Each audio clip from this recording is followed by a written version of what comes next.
back again for another episode of the Entrepreneur Foxhole. My name is Ben Williams, and I got a special guest today.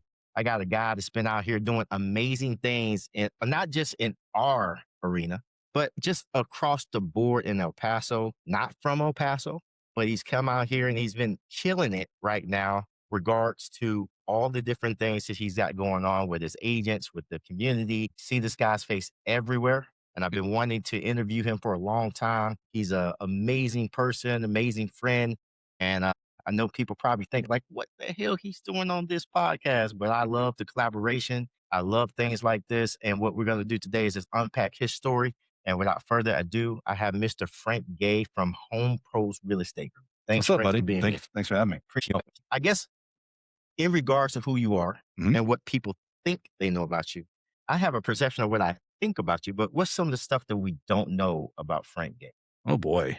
Well, I think there's a lot. I was born in Charleston, South Carolina. I actually did my high school paper on real estate investment, which was kind of weird. And to end up in there, I went to college, quit after a semester. I got in a rock and roll band and traveled for 3 years with several of my best friends in a van. I wouldn't change it for life. That was a brotherhood that you can't get back, and that was a really cool thing. A couple hundred nights a year, just on the road, sleeping on the floors and hotel rooms and stuff like that. And so fun times there. I got in the business at 21. So I am in my 31st year in this business. So if you could do math, you figured out how old I am. So Wow. yeah. And it's been blessed, man. I've been so blessed. And I always tell people there are no ceilings in this business. 31 years. That's a long time, Frank. It's a very long time. I remember, I'm not gonna name any companies. I can remember when some of these companies were actually pretty cool back in the days. So where'd you start at? Where's your first start? So, and it's interesting because, I did the band thing. We got a publishing deal. We thought, it's kind of like making it to the NFL and then you get cut, before you ever even start. And that's kind of how we made it in the business. I mean, or made it in the music business. So, I go back with my tail between my legs. My dad at the time had a property management company that he had opened and in Orlando. We did vacation homes, kind of like what you see at Airbnb today, but it was, you check in the check-in center and everything. So the first thing dad says, come back here, go to college, you can come work for me. And the rest is kind of history. I started doing that. He to his deathbed, he always said it was the worst deal of his life. He said, he paid me $7 an hour and said, but I'll pay you $100 for this, $25 for this. Hey, I didn't know if I was a sales guy or not. And, by the time I was 23 years old or so, I'm making six figures. And I found out real quick, college wasn't for me, which was really a weird thing because everyone in my family, including my kids, that's just what we did. We were kind of a generation that would do that and got into sales and the rest was history. My first year sold 50 homes, second year, 100 homes. And then I got very enamored by the word broker. I didn't know the word broke was in the word broker. And you've kind of figured that one out too, haven't you, my friend? I always say, people say, oh, you guys are so big. I'm like, listen, we have guys in our company that are making 2-3x what I'm making right now. Trust me. Oh, yeah. Not crying poor, but I did that. And it was, and I talked about this before, the curse of, I call it a curse and it's a joke a little bit, but there was something so fulfilling about being able to coach people and to help them and to see them do well. And I think, you have it, I have it. And ultimately a lot of times it goes to our own detriment, but it's what drove me. And that's the rest is history. I did that.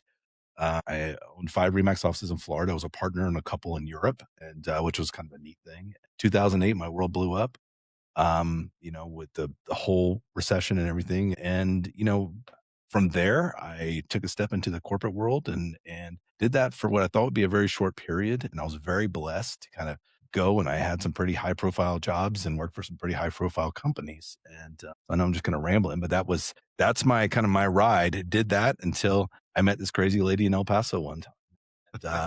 And, I was a CEO of a national company. We were coming in to make an acquisition here. And she made sure to let me know who she was and who Home Pros was. It started a friendship. And if you'd asked me back in 2018 when I met her that I would be living in El Paso, owning a company, and, I would have told you were nuts. I was CEO of a national company. I was on an airplane every week. I lived in Florida. I liked my life actually. And, but crazier things have happened. So where did it come to the point where you guys knew you guys were going to do this partnership between you and Yeah. So a little background. So prior to the company I ran was a company called JPAR. They're here and obviously a great company and in the business, national company now, I believe in 30 states. prior to that, I worked for a company called Realogy, which is now, if everyone's heard of Anywhere, which Compass just acquired, same company. They own Coldwell Banker, Century 21, ERA, Sotheby's, et cetera. During that time, we were trying to acquire JPAR, but JPAR they had a different idea. They got raised some money, and somehow or another, they were better salespeople than me, twisted my arm, and I went to go work for JPAR. So I get there, and the first thing is kind of like, hey, we need a presence in El Paso. And it was a record scratch moment for me. I had never been to El Paso in my life. I've been to 49 states, but never been to El Paso. So get out here, and we did an acquisition very quick. I met Penny, but that started our relationship. So your question was, when did we go? From that point, once we did the acquisition, we had servicing people and stuff like that. So I moved on kind of to take the company. I was there for, a little over 2 years. We went over 20 states, and Penny was always just kind of staying in touch. I'd be speaking at an event or something. I'd get these crazy texts from the crazy lady in El Paso, like, "What are you doing? What kind of BS are you spewing?" I mean, funny stuff, but it always ended like in a really serious conversation, kind of like, "What are your thoughts on this? This is what I'm seeing here." And I think part of it, and you can probably appreciate this, and I appreciate it now, is being in an independent company. We don't have some of the same resources that you used to when you were a franchisee for exit. And that was the same, obviously when I was working on the outside on the national level. And so, yeah, we hear it from NAR, we read and we see all this stuff. But I think that's where Penny was really trying to kind of get some insider thought process on that. I left JPAR in March of 2020. COVID hit. We did it's called a RIF, which was a reduction in force. We were really kind of worried of where it was going. The company was in the process of looking at selling, which it did. And I left, and one of the first phone calls that was made to me was Penny Moore. And from that point forward, did a little consulting. I found out very quickly that being unemployed was not fun for me, even though I had a nice runway of time to do it. So I took over another company in Vegas, and she became one of my clients. And that really started the dance. From that point forward, we did vertical integration of mortgage and title. And somewhere about a year into that relationship, she started saying, everybody, I've watched you scale these companies and build them and take them to multiple states, et cetera, et cetera. What would you think about doing that with Home Pros? I thought she'd absolutely lost her mind. I was like, Penny, I haven't been in the brokerage business since 2008. Even though I'm in the real estate business, but I haven't been, running with agents and doing things. I said, I live in Florida. I mean, and she said something that really hit home with me. And I think I told you this, she about it, I would have kind of just, you know, I guess just kind of smile and say, sure, yeah, maybe we'll talk about that. But, really, I was just trying to placate her. She finally said something. She said, when you're done building other people's empires, why don't you consider getting back into the game and building your own? And that really hit home with me, Ben. And I love the name of your show because that was true. I had owned my own organizations for many years. And the best thing that ever happened to me in my life was going belly up, selling for the offices, closing the others. I learned so much from that. And in 2008, and of course, it was kind of easy where I was in Florida because all my friends were doing the same thing. We were all kind of in the same boat. To me, that was one of the best things. So that we started that conversation in 2021. We announced in October 2022. My friends in the industry thought I was absolutely nuts. I had finally hit this kind of pinnacle of running national companies and being in this kind of place that everyone tries to get to at a C-level role. And I'm, leaving it to go to El Paso, Texas. And again, nothing against El Paso, but maybe if it would have been Chicago or LA, they might say, oh, okay, well, maybe that's it. Yeah. Exactly. So it comes 2022, you guys join forces. Yeah. And if I recall correctly, I think, at that time, Home Pros and another company here was probably neck and neck or trade back and forth about number one and number two. And then since then, since 2022 to 2026, you guys have just seemed like you just left everybody in the dust for his agent count, for his market share, for his anything that's happening, at least in El Paso. Can you tell me a little bit how that came to be and how you got where you are now? Yes. When I get here, we have about 160 agents. And I actually remember this like yesterday. The first week I'm here, we lose 7 agents. And oh, by the way, I want to toast to that. Oh, toast to your success. Oh, thank you, my man. Well, Toast same to yours. Yeah. So anybody that knows me that's watching this is like, did Frank really just drink a shot of tequila? Because I never drink shots. It's water. It's water. It's That's water. right. It is. And this is water in here too. Yeah. So this is just props. this is all props, right? Props. So so we go. It's interesting. We make the announcement in October 2022, and we're 160-ish agents, and it was the craziest thing, Ben, because people were very protective. You got to understand, home pros, we're going on our 20th year this year. So even in 2022, home pros had already been in business for 15 years. Mhm. You had these people that, you know, I mean, I had people doing background checks on me, like, who the hell is this, fat bald gringo that just kind of, came into El Paso that Penny's marching up. Now, a lot of people had met me because I had ran the mortgage and title operations that we had kind of scaled in earlier that year in 2021. But, I think it took a little bit of time, and it also took a little time for us. One of the things that, when Penny and I talked about this and when from the get-go was really, modernizing the company, without taking away from the 2 main things, which are still the 2 main things. And so it's all great to talk about technology and tools and systems and training, and you and I talk about that all the time with our people, but what really matters is this, Right. and it's the same here for your people. It's, how are you taking care of them? How are you supporting them? Um, and so we didn't want to get away from that. I didn't want to take this and make this corporate as people thought we were going to be. And so the first 90 days, I did about close to 100 one-on-ones. I did about 60 internal one-on-ones. And then I met with any agent in this market that would meet with me. And, and I found out really quickly, like, what the hell did I get myself into? So not really. What do you like? What do you not like? And what we really did is we molded where we are today based around those. So I get a lot of credit, and thank you for your credit. And I never want to take away from what Penny has done because Penny is the mama bear of this organization. She is the foundation of this organization. I can literally put a picture of Penny on my social media and I get double the views and double the likes. So, I mean, if you don't think that she's a relevant part of it, she really is the foundation here. But what we've been able to do really is just take it to a whole new level. And I think, I always tell people it is collectively our vision. It wasn't my vision. And it's great to have you know, uh, all the praise and applause and everything, but ultimately it's that, it comes down to that. I think what we did, as Penny always said, that is, I kind of came in, took it to the next level that she didn't feel she could do, which I second guessed that a lot. I think she could. I just had the relationships I was able to leverage, the experience from my background. So, And I'm glad you said that because from my perspective, I got involved in this business in 2015. Coming into it, she was already legendary then. mhm, So I knew that from the very start of this, and being a person that's kind of went from 2015 where I'm at to, I kind of see that. yeah, I saw that. yeah, That she is just that staple mhm, when it comes to the real estate industry in El Paso. She is that staple that's right. that's just legendary. But it says a lot about you too.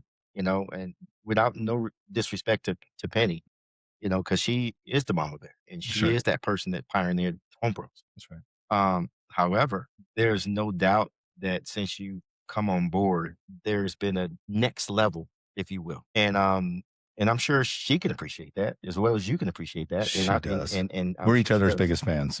That's amazing. And quote unquote this whole process. You're absolutely But there. but I think it's one of those things from the outside looking in. It's like, Mhm. wow, that's amazing. And I want to give you guys credit and homage to all the things you guys are doing because you're doing amazing things. Thank you. Now you're here, and it seems like when you and we talked last time, we basically talked about where we see the industry going. And I think, you shed light on where you thought it's going or what you, at least for El Paso, you know, and just recently I just saw Compasses trying to have a national MLS and things like that. It's Mhm. probably that they're trying to push and things like that Yes. and where things are going with the industry. But I'm going to ask this question now. Where do you see our industry going in terms of, MLS and the agent?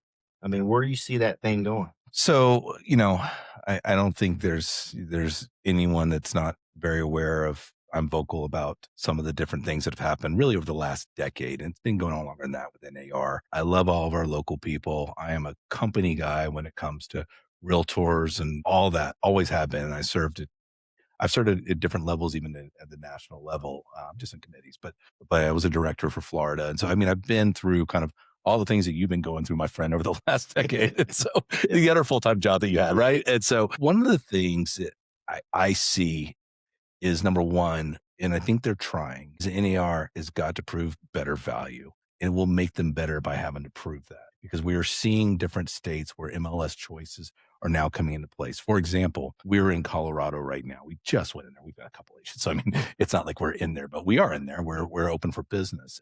Agents can choose if they're realtor members or not.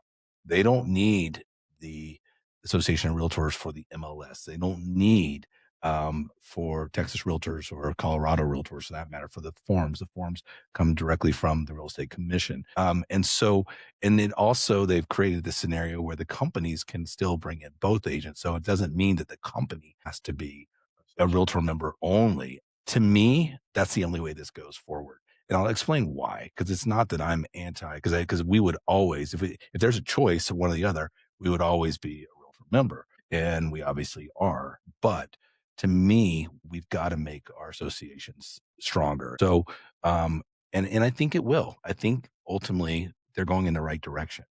Penny was just out in Austin for the Texas Realtors Top 25 broker meeting, and I think she came back not as condescending and cynical as she was before she went.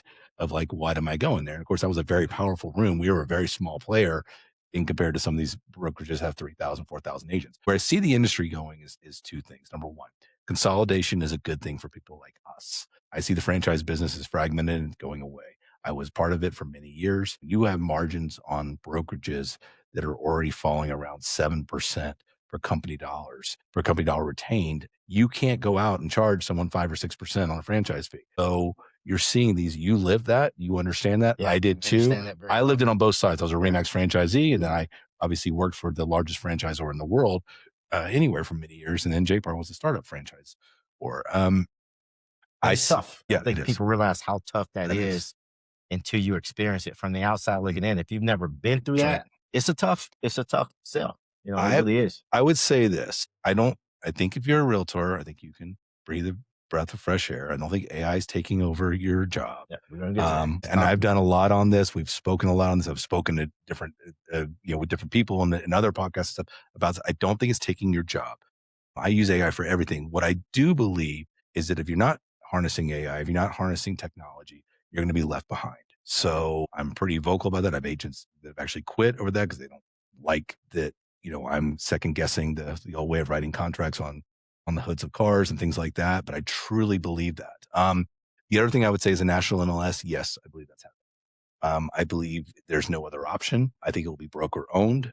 And I think that's kind of, you're already seeing this in, Washington State. You've seen it in Atlanta, Georgia. You've seen it with Rain in Virginia. You're seeing a lot of this. So this separation of, because it's just dirty. It's dirty when you've got a local association, it's a nonprofit organization owning a for-profit organization. It creates problems. And so when you start seeing these other large for-profit MLSs, you've seen, well, RE Colorado's, for example, is a private equity firm that's owned by a private equity firm, different entities, whether it's broker owned or private equity coming in. So those are my thoughts. Whether that happens or not, I could be wrong.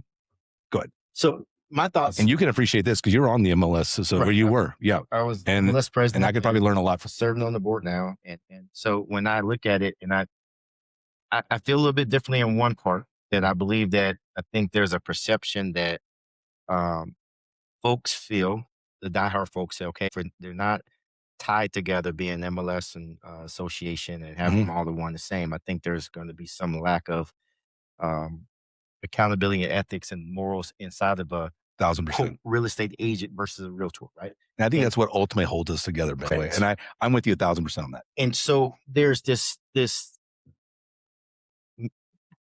commonality that people think that, right? And I can see where they think it, right? And I'm not gonna, take away from that. I feel that the association as a whole, our association as a whole, is doing a lot of great things. A lot of great things. I And we agree have 1,000%. everyone's best interests in mind when we're doing this. But it doesn't take away from the reality of the world about how things are being done across the country. Yeah. And so you can't be naive to that. You got to make sure you have center of gravity and looking everywhere and understanding that. And I think it's this thing is you got to see where the puck is going. And we got to understand that I within. love that analogy. Yeah. You got to see. We have a lot of different, similar analogies, don't we, man? Yeah. So it's just one of those things Yeah. I just think that we just need to understand. But it doesn't take away from nothing from the association whatsoever.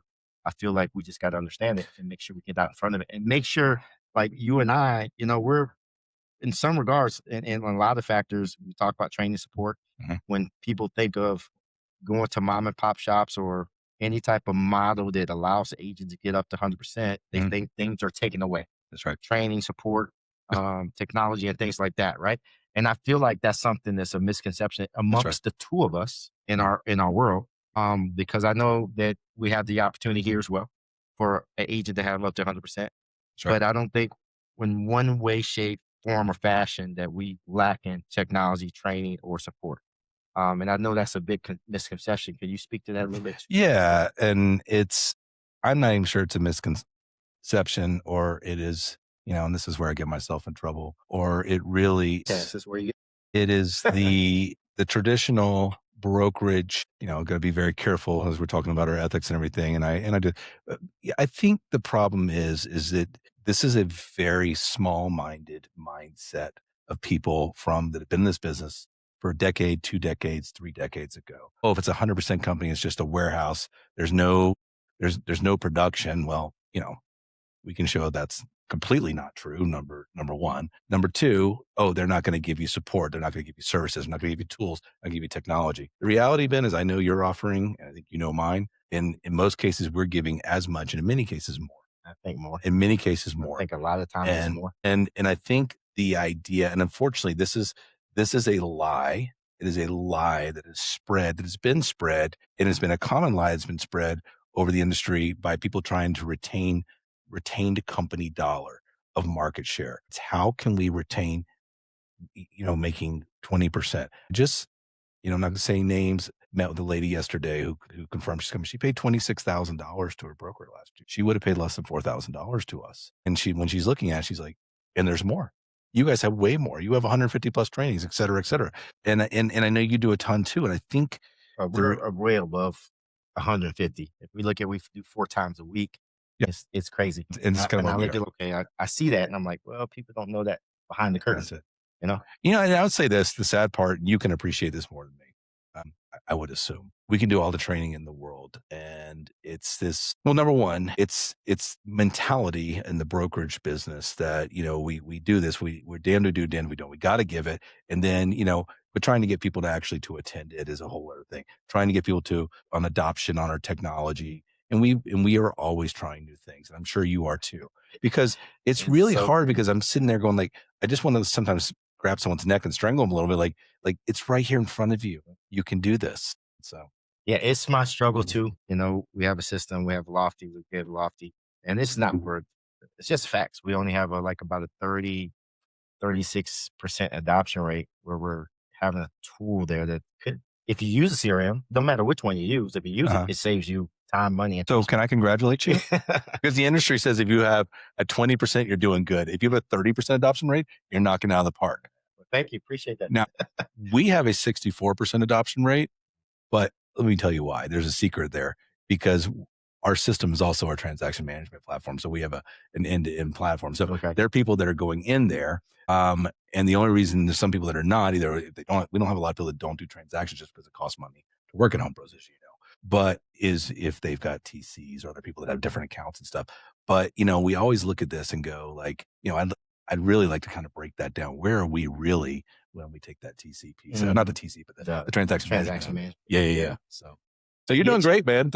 Get And you. isn't that pathetic when you think about it? Like you're paying for licenses for 100% of your people, Yeah. and only a third of them are using it. Paying per seat for That's right. somebody to That's have right. some great tool, but Uh-huh. you don't even want to use it. But let me ask you this question. Yeah.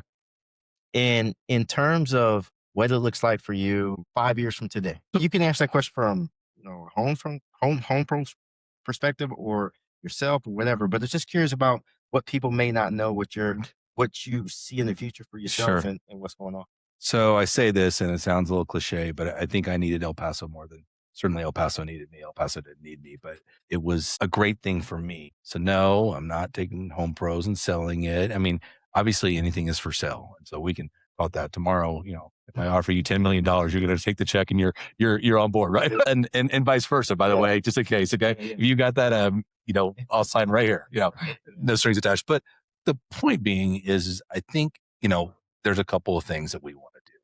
Number one, everyone talks about, that's great. Right now, we are hovering and we only care about sales volume from a market share perspective. I think year to date, we're at 18.8 or 18.9%. So we're just say 19%. Most people think that's a wonderful thing. Most people think that's a great thing that we're doing double what our next closest competitor is doing nearly 3 times. I don't like fear. I don't like to live in fear. That's a place of fear for me. And I'll explain why. When is the next Ben Williams or whoever is going to come in or Frank Gay from that point? So, we're on a race right now. Yes, we're suffocating some of our competition. I don't mean that in a bad way, but we're able to put dollars into marketing and things like that. So, agents are constantly seeing our stuff all over social media. So that's one of our ways we're able to do that. But the reality is that we're really looking at horizontal growth. What does that look like? So vertical growth is when I'm in El Paso, I'm sitting here going, how much more saturation can we have? We're a large market with a small realtor population. When you look at other populations of say 1 million people in a market statistical area, we have a very low percentage of agents. We're in the real estate agent business. That is where our bread and butter. We have a small transaction fee model that has less than 15% of our agents. So we are in the real estate agent business. I have agents that make close to 7 figures, and I make the same amount of money off of them as I make off of a brand new agent, which I know sounds kind of crazy. And trust me, I sometimes look at myself and say, that's crazy. Where I think we're going is this. We are very bullish on New Mexico. New Mexico provides opportunities for us as a brokerage. For example, it is a customary and standard thing in New Mexico that the consumer pays a transaction fee on each side. Well, that creates other additional revenue streams for us as a company. So we look at that and we look at Albuquerque. My sites there's one large company in Albuquerque, similar to us. They're a transaction fee company and they've got about 600 agents. They are kind of the home pros in Albuquerque, so to say. We look at that is a breeding ground for us to really go in and do some different things. We've just entered San Antonio. I'm actually doing a soft open in San Antonio at the end of this month. I think we have 5 agents. So, I mean, but they're coming on. Like we took on one last week, one this week. So it's starting to happen. What I would say for El Paso is that we're an El Paso company. Yes, I moved here 4 years ago. I live here. Penny lives here. We were founded here. Our headquarters are here. We plan to continue that. But horizontal growth is at some point from a saturation level and just from a brokerage perspective. You might say, well, how does this help agents? It doesn't. And really, how we help agents from a growth perspective is we're able to give them numbers, able to leverage relationships. We have over 40 builders. Those are things that help agents. But the ultimate piece is that I think we're looking from a growth. And lastly, we are moving into Denver, but that was really someone that raised their hand. And San Antonio. I am much more bullish on what I call secondary markets, like in El Paso, Tucson, Albuquerque, markets like that. To those are markets I think we can do very well in. Okay. That's good, man. Yeah. I didn't know that. That's something I didn't have no idea about. Well, I mean, in time, brother. I mean, I think the point is, here's the thing. You've got a lot of room to grow as a new brokerage. You didn't open really as independent for what? Not even 2 years at this point? May 2024. Okay. So yeah. So 2 years now. Good. Yeah. Happy anniversary. Cheers, Happy man. anniversary. Cheers. Cheers. So I'm still here. No, I think that's great. And you turned upside down a company that was going from a very old school traditional with a residual play in it to this. What I would say is, not that you've asked me, but is from your perspective, you've got a lot of room to grow. And so maybe that's even taking growth from us or whoever. And people might think this is crazy if we're together. I would and we compete fiercely. When I say we do, Home Pros does, but we much rather collaborate always, always. Usually the only reason we're competing fiercely is that we have so much shade being thrown is because when you are that size, you've got a target on your back and it's just part of what comes with it. Yeah. But my thought to that is if you didn't have a targeted back, then what? So it's okay. I think just one of those things that just comes with the territory. You guys wear it well. And for that fact, I salute you guys. Well, I appreciate that. And I know people are going to be like, what the hell's going on? There's no collaboration just yet, Ben's buying us, guys. I'm just going to put it out there. Yeah. Wait till I'm waiting for that $10 million check. Man, I appreciate you doing this. Yeah. A lot of people just probably couldn't do this in terms of our industry, but I think it's good for us to just pick each other's brains. I know when we sat down the first time, I appreciated you. I appreciate you taking some time to take some time and sit with me. And I hope likewise. But with that being said, man, I cheers again to you guys. Yeah, cheers for to your you. success. Appreciate you. And for those that want to contact Frank Gay, what would you tell them?